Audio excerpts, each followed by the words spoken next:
வயசில் இந்த மனுஷனை அசிங்கப்படுத்தாத ஆட்களே இல்லை. இன்றைக்கி இவரோட சிலைகள் இல்லாத ஊரே இல்லை.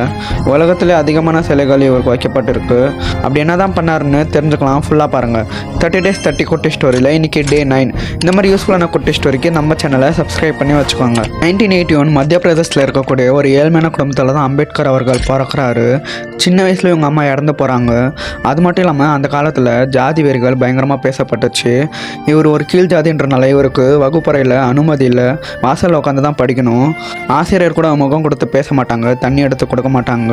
வீட்டுக்கு போகும்போது உட்காந்த இடத்த கழுவி விட்டுட்டு போகணும்னு தீந்த தகரவராக இவரை பார்த்தாங்க.